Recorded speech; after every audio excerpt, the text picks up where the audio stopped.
Talk to 'em. Something as simple as looking for you. It does remind you, Lord, what I'm supposed to do. 'Cause nothing's as simple as the love I feel from you. So show me, Lord, how to love like you. Something as simple as singing your tune helps me remind myself that there's harmonies in the blues. 'Cause nothing's as simple as the love inside a tune. So show me, Lord, how to love like you. I'm gonna love, show me to love. I'm gonna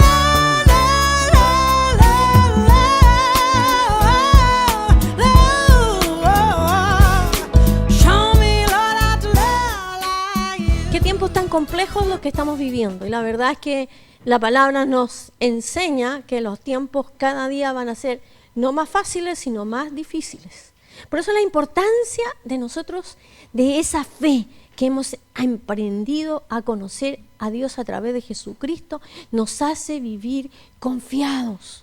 Porque Él nos sustenta, porque Él nos fortalece, porque de Él dependemos también.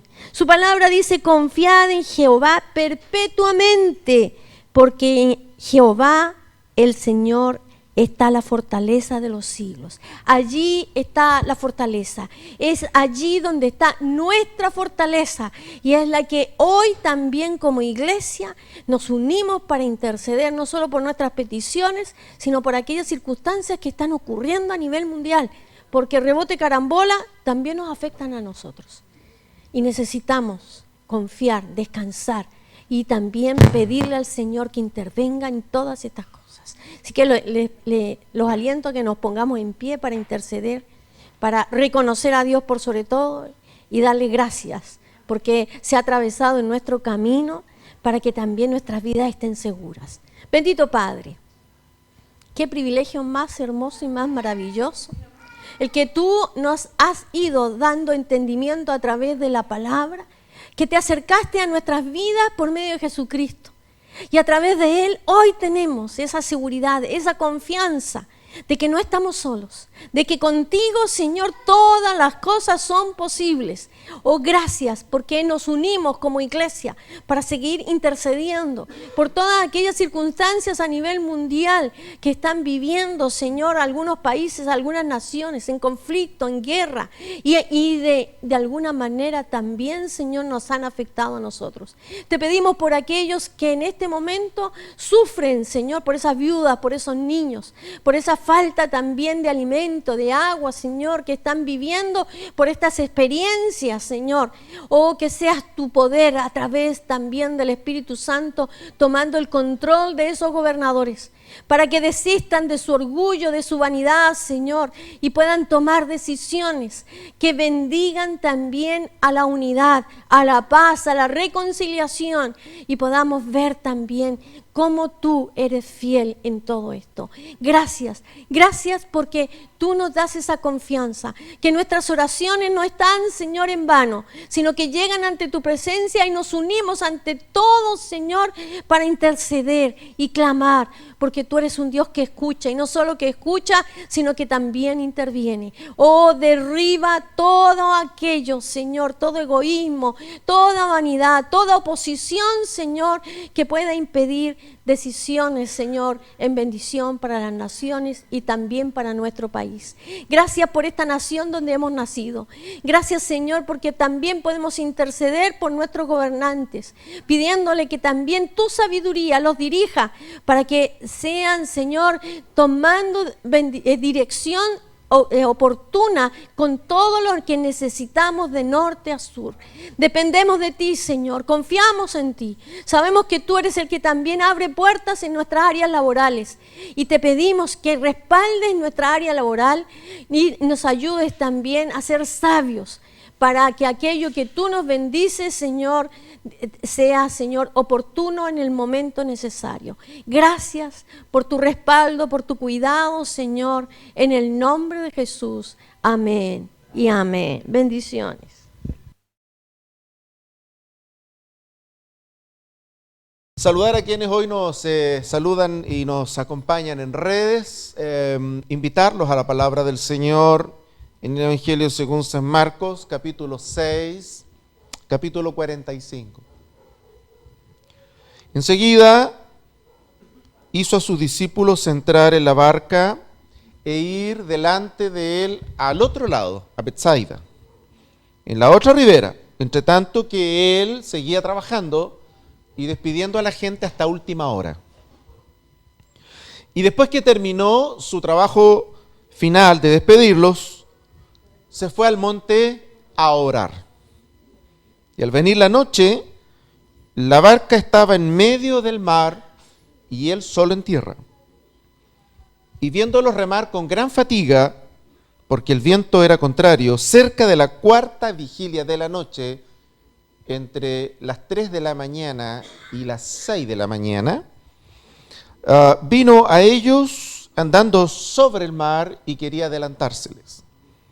Viéndoles ellos andar sobre el mar, pensaron que era un fantasma y gritaron, porque todos le veían y se turbaron.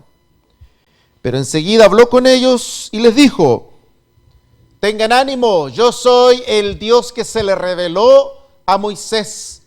Yo soy el Dios que se le reveló a Abraham. Yo soy. Tengan ánimo, yo soy Dios, no teman. Gloria a Dios, ¿ah?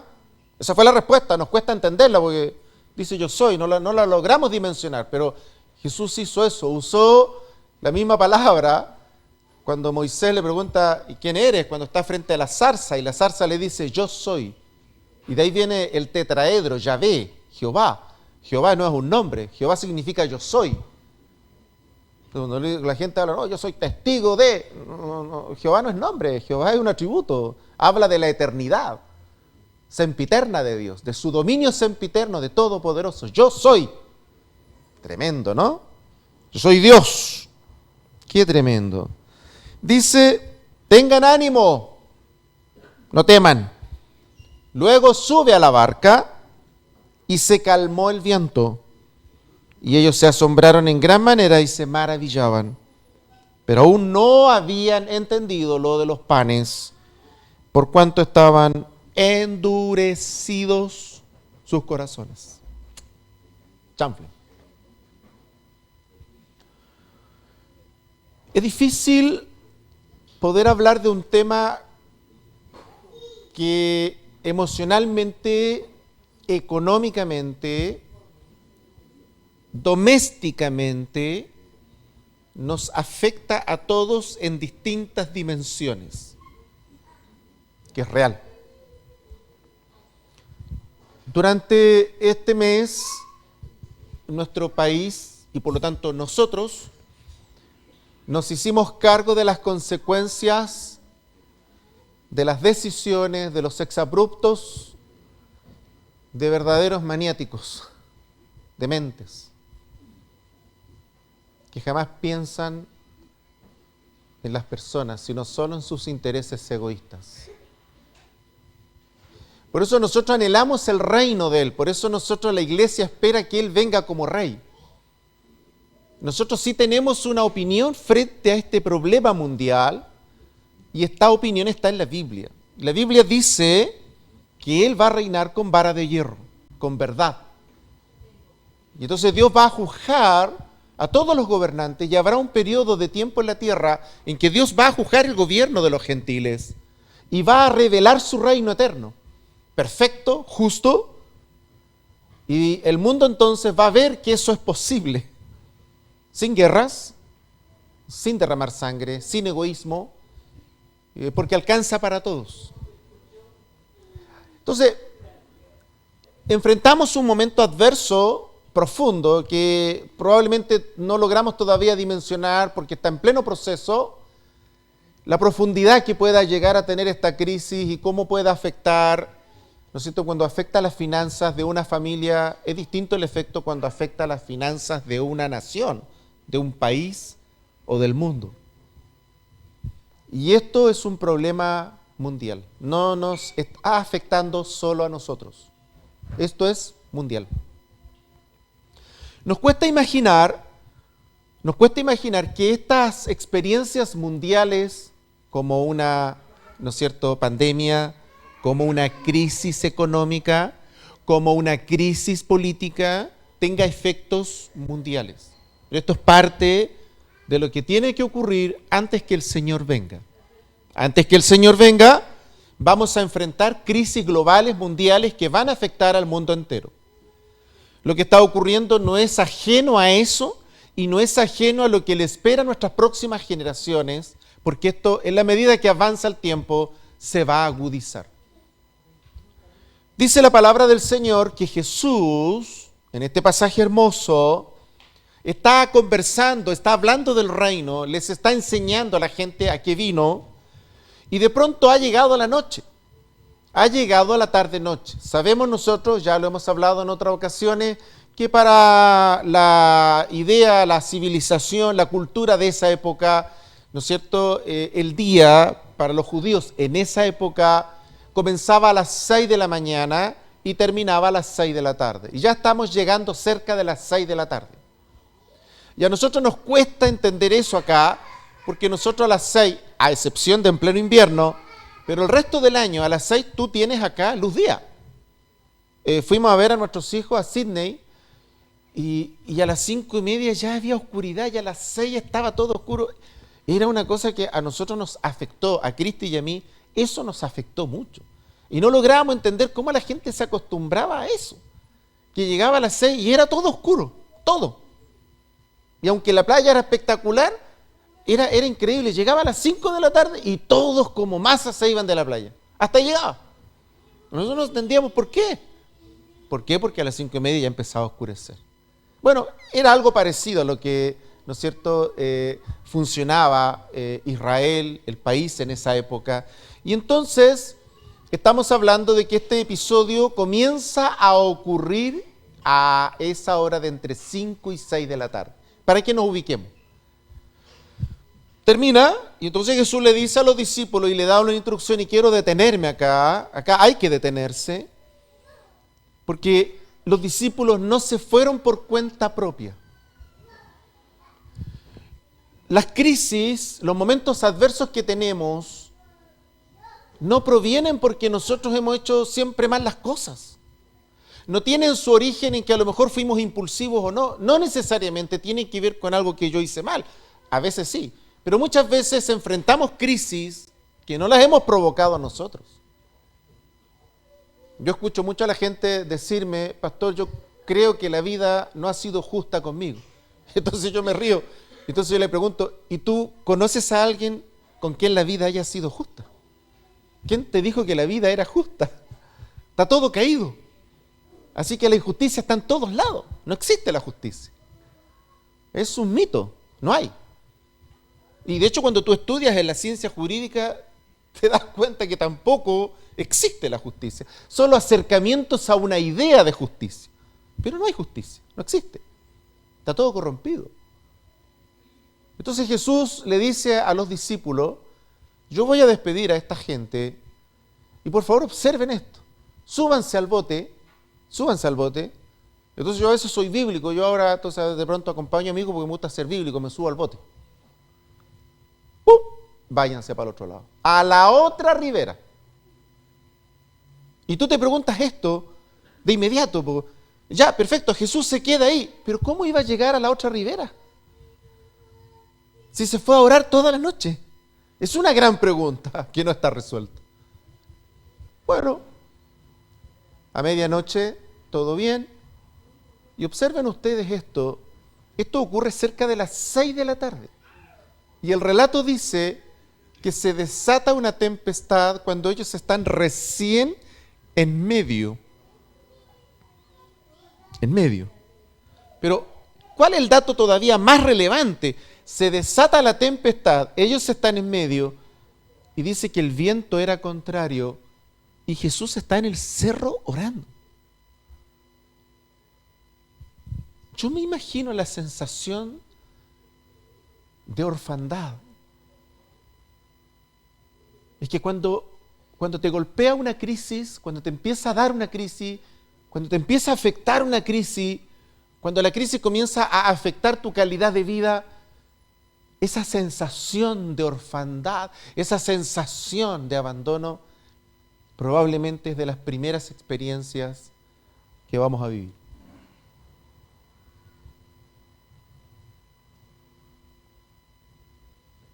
Es brutal la crisis. Es real. La tenemos. No es imaginaria. No es que tú seas flojo, floja. No es que tú eres negligente. No es que tú no le has puesto empeño. No es que tú no estás mirando dónde, cómo ahorrar, cómo hacerlo aquí. Es que no se trata de ti la crisis. Las consecuencias tú las vives. Ellos están enfrentando las consecuencias de la crisis, pero ellos no originaron la tempestad. Es más, ni siquiera están ahí por voluntad propia. Ellos están ahí porque el Señor les dijo que fueran. Un dato interesante acá es que Jesús sabía que se iba a desatar la tempestad, pero sí está claro eso porque después le dice, es que yo soy Dios. Yo sabía que esto iba a ocurrir. Yo soy Dios. Es verdad que a Jesús no lo sorprende porque Jesús sabía que iba a ocurrir. El punto está en que Jesús los manda sabiendo que va a haber una crisis.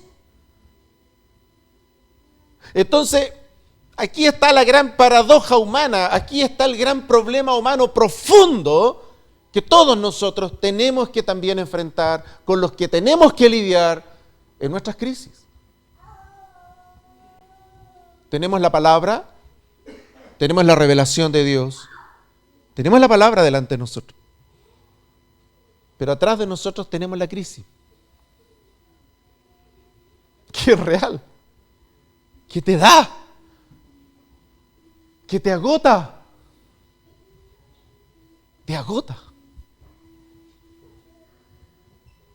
te comienza a dar, tú dices ya que bueno, ya llegamos a un plano y aparece otra tormenta. Y a veces van increciendo. Y tú dices, ya, yo espero que ahora se calme.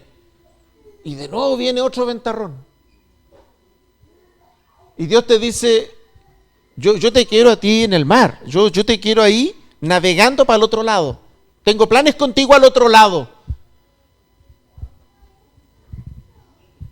Pero yo estoy al medio, po, y estoy para allá y para acá, po.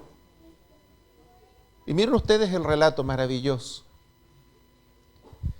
Dice, viéndoles remar con gran fatiga. Y me hago muchas preguntas con este pasaje. Dice, viéndoles remar con gran fatiga. Cuando me agoto, cuando te agotas, cuando te cansas, cuando se nos acaban las ideas, cuando aparece esta pregunta que es brutal, ¿no? Yo he tenido que enfrentarme a esa pregunta más de una vez. ¿Qué vamos a hacer ahora? ¿Han lidiado con esa pregunta? Es duro lidiar con esa pregunta. No es fácil.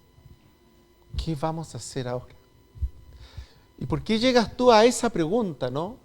¿Por qué toma forma esa pregunta? ¿Por qué se anida en tu mente, en tu corazón? ¿Por qué esa pregunta invade todo tu mundo?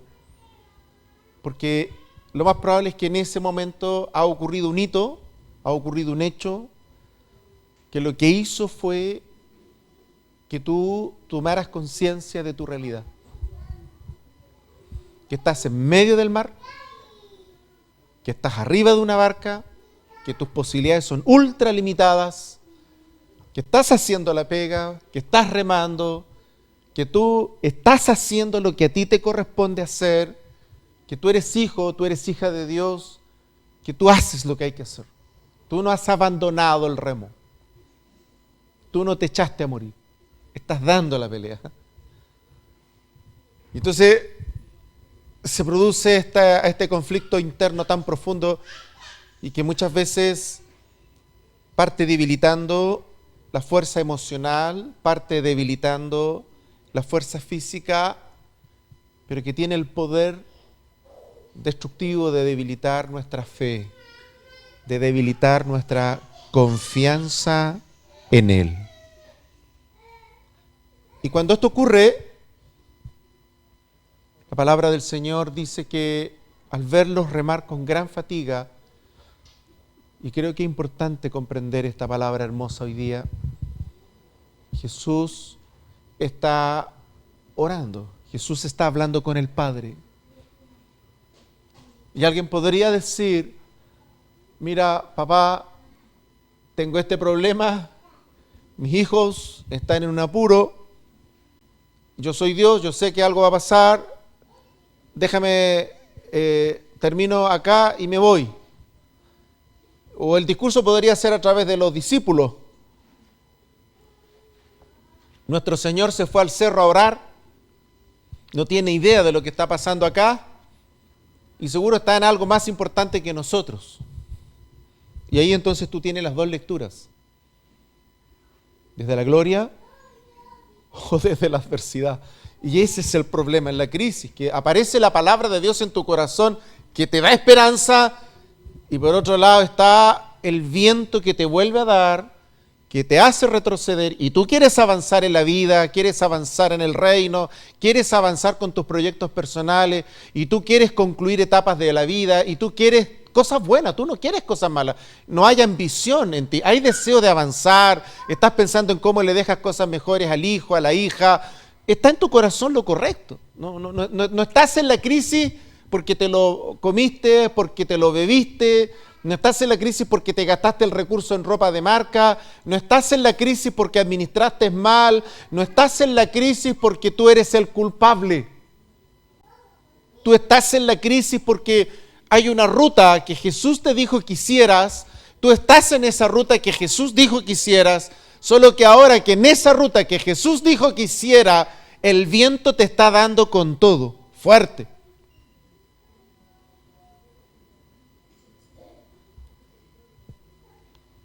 Es estremecedor pensar en los discípulos, pero se parece a nosotros esto. Y entonces cuando están en esta condición de agotamiento, de cansancio, ¿cuándo mi hijo, mi hija va a madurar? ¿Cuándo mi nieto, mi nieta? ¿Cuándo la nuera? ¿Cuándo el yerno? ¿Cuándo mi mujer? ¿Cuándo mi esposo? Y estas preguntas lacerantes que surgen justamente en esas crisis. Y miren ustedes lo que dice la palabra del Señor. Y dice que al verlos remar con gran fatiga, Jesús camina, lo hace sobre el mar, camina sobre el mar. Lo que a ellos les tomó desde las 6 de la tarde hasta las 3 de la mañana, estamos hablando de 9 horas, mínimo, 9 horas. La parte más oscura de la noche. Y Jesús caminando llega hasta ese lugar y cuando llega caminando, Jesús le ordena a las olas que la corten, que la terminen. Calla, enmudece, dice otro evangelio. Y las olas se callan, se enmudecen. A tal punto que ellos se asustan. Y entonces entramos en otra paradoja. Salimos de una paradoja existencialista y entramos a otra paradoja. Que entonces cuando interviene Jesús, cuando Jesús toma protagonismo en la crisis, miren ustedes la reacción de ellos. Se desconciertan. Están tan imbuidos de la crisis que se desconciertan. Les está respondiendo, les está ayudando, ha venido el reino, ha interrumpido Dios sus vidas, han aparecido personas, cosas, han habido circunstancias que aparecieron en la vida de estas personas que eran inesperadas, llegaron de forma irracional, no responden a la estructura mental correcta, no responden a la lógica humana y llegan, interrumpen tu historia personal. Y miren ustedes la primera reacción de los discípulos. Se asustaron. Porque efectivamente, y eso lo sabemos hoy día por la neurociencia, que, ¿no es cierto?, cuando estamos en un estado de alerta y nuestro cerebro está imbuido de aquello, ¿no es cierto?, y esa idea de la sobrevivencia, y sabemos un poco, ¿no es cierto?, respecto del estrés, y bla, bla, bla, bla, bla. Entonces nos nubla muchas otras funciones cerebrales. Y seguramente eso pasó, porque la crisis te nubla. No porque tú quieras, sino porque tienes que sobrevivir. Y lo que hace Dios, por regla general, te habla, se revela, se muestra en los canales en los que yo no estoy preparado para oírlo. Y entonces a veces en medio de la crisis, ahora entonces tenemos otras preguntas que nos hacemos. ¿Será de Dios? No lo puedo creer.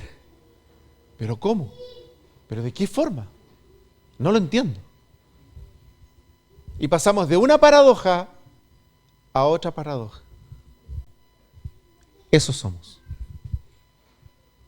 Finitos, débiles, que nos agotamos, que requerimos ayuda, que no podemos controlar todas las variables, que no es posible leer todo correctamente, que van a pasar muchas cosas de Dios sin ni siquiera darnos cuenta, y que al revés, que van a ocurrir muchos hitos de Dios en nuestra vida con personas que Dios coloca en nuestro medio, con acciones que Dios genera, con condiciones que se producen, porque ya se los dijo el Señor a los discípulos, se los dijo antes de irse, el Padre puso en su sola potestad dos cosas, los tiempos y las ocasiones. Es decir, el momento de Dios, pero también que las cosas se dieran para que ese momento llegara. Ya sabemos eso, pero resulta que ahora hay que practicarlo. Y practicar esa palabra en los momentos de crisis es un desafío enorme porque hay cansancio, hay agotamiento, hay fatiga. Querida iglesia, ¿cómo pudiéramos saber cuánto va a durar esta crisis? ¿Cómo pudiéramos saber que hubieran grandes noticias el día lunes? Esto se terminó, esto acabó, respiraríamos todo. Que alguien nos diga, mira, ahora hay que esperar unos 3, 4 meses. ¿Qué diríamos? No importa, son solo 3, 4 meses. Hemos esperado un año. Queda poco. Pero no sabemos. Pero lo que sí sabemos es que el viento te da duro, que es real, que va a afectar indudablemente nuestra calidad de vida, que va a tener consecuencias en nuestros planes, que hay cosas que modificar, y un largo etcétera. Pero también en esa crisis está el espacio normal, ideal, preparado, anticipado, para que el Señor trabaje, ministre y nos pueda llevar a ese lugar que requiere todo hombre y toda mujer que enfrenta cualquier tipo de crisis, y que el Espíritu Santo pueda ministrar su corazón con paz, con acciones de Dios que te hagan ver que aunque te entra agua al bote, no te vas a hundir. Que aunque el viento sea recio, vas a llegar a la orilla. Que aunque no va a ser el tiempo que tú esperabas, pero Dios te va a llevar, va a cumplir su promesa contigo. Lo que Él te dijo, Él lo va a cumplir, a pesar que las señaléticas y las condiciones humanas te digan lo contrario, porque te fatigan, porque es contrario. Lo importante es que Dios va a cumplir eso con nosotros y nos va a llevar hasta ese lugar y vamos a alcanzar aquello. Pero el desafío es que en la crisis logremos ver a Jesús caminando en el mar. Logremos ver la gloria del Señor y cómo la gloria del Señor nos socorre, nos da salida, nos habla, nos pone no en el corazón, nos dice sí a esto, nos dice no a esto. Y la crisis puede ser muy dura y muy brava, pero Dios nunca ha dejado de cuidarte en una crisis. Y en esta crisis, Él no está durmiendo, Él está intercediendo ante el Padre por nosotros. Y aunque estamos en la mitad o saliendo de ella y no sabemos en qué parte del viaje estamos, no importa en el viaje, ni en la altura del viaje en la que nos encontremos, sino que lo que importa es la certeza que nuestro corazón tenga que Él ve mi fatiga, Él ve tu cansancio, Él ve mi cansancio. Y yo quisiera en esta hermosa jornada que pudiéramos concentrarnos en aquellas cosas que han producido un cansancio, un agotamiento en nosotros y que probablemente nos tienen disminuido en fuerzas, en trabajo, en motivación, en ganas, como dicen los mexicanos, en echarle ganas, porque ya se la echamos todas y no ha resultado nada. Yo quisiera invitarlos en esta hermosa jornada a pedir al Espíritu Santo que Él nos muestre, que Él nos revele, que podamos tener experiencias notorias, que podamos tener conciencia de Dios en nuestro camino, y que aunque el viento es contrario, podamos decirle en esta mañana: Señor, yo sé que vamos a llegar contigo, porque tú no me has mandado al fracaso, tú me has mandado a ver tu gloria. El tema es que para ver su gloria vamos a tener que enfrentar la crisis. Y yo en esta jornada quiero invitarles a decirle eso al Señor.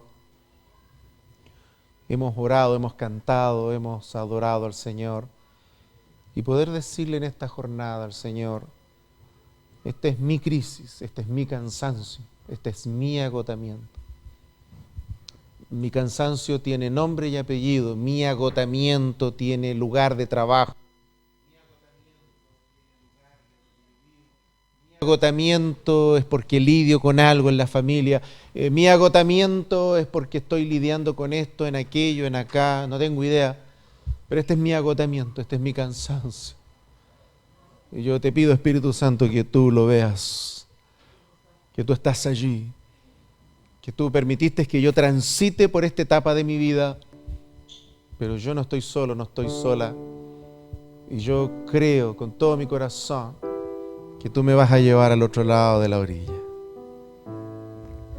Si quieres orar conmigo de esta manera en esta mañana, está esto en tu corazón, ¿por qué no cerramos nuestros ojos delante del Señor mientras le adoramos con la alabanza?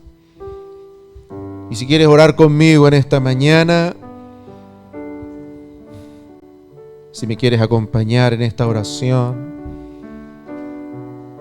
pónete en pie conmigo y vamos a orar juntos. Espíritu Santo, qué hermosa es tu palabra. Te damos honor y gloria. No hay realidad humana que te sea ajena. No hay sentimiento humano desconocido para ti. Ni las cosas que nos abruman, ni las cosas que nos sobrepasan te son desconocidas.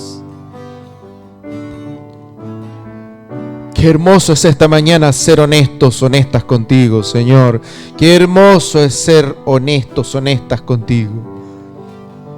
Esta no es una mañana para contarte nuestras victorias. Esta es una mañana para abrir el corazón y contarte las cosas que nos abruman. Mira, el viento es contrario, Señor. Es contrario a nuestras finanzas. El viento es contrario a nuestros planes familiares. El viento es contrario a nuestros planes de casa. Señor, mira, el viento es contrario a mis anhelos de papá, de mamá, a mis anhelos de hogar. Mi anhelo, Señor, es uno, pero los vientos son contrarios. Señor, en mi familia los vientos son contrarios. ¡Qué mañana más simple, pero más profunda! Abrimos el corazón, Espíritu Santo. Esta mañana abrimos el corazón. Mira los vientos contrarios. Oh, te adoramos. Te adoramos porque tenemos un lugar seguro, tenemos un lugar hermoso en donde solo podemos decir: mira mi viento contrario en esta mañana. Aleluya. He orado mucho por esto y me cansó, me fatigó. Le he hablado muchas veces y veo que hace lo mismo y peor. Mira nuestro viento contrario, Espíritu Santo. Mira nuestro viento contrario en esta mañana. Gloria, gloria te damos. Tú eres bendito. Oh, socorre nuestra debilidad, afirma. Danos de ti la fuerza para terminar el viaje, para llegar a la orilla, para que se cumpla tu propósito en nuestras vidas.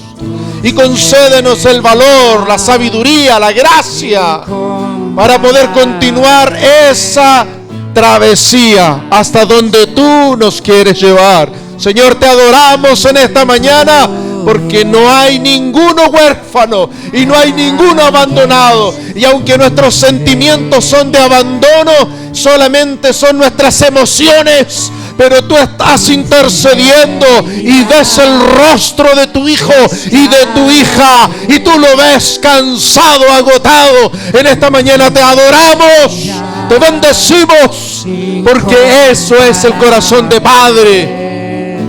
Esa es tu paternidad por nosotros. Te bendecimos, Espíritu Santo. Te damos honor, te alabamos, te adoramos. Te damos honor y gloria, porque no navegamos a nuestra suerte. Solo seguimos el trazado. Solo vamos en la ruta correcta que tú nos trazaste en la cruz del Calvario. Te adoramos en esta mañana. Gloria te damos.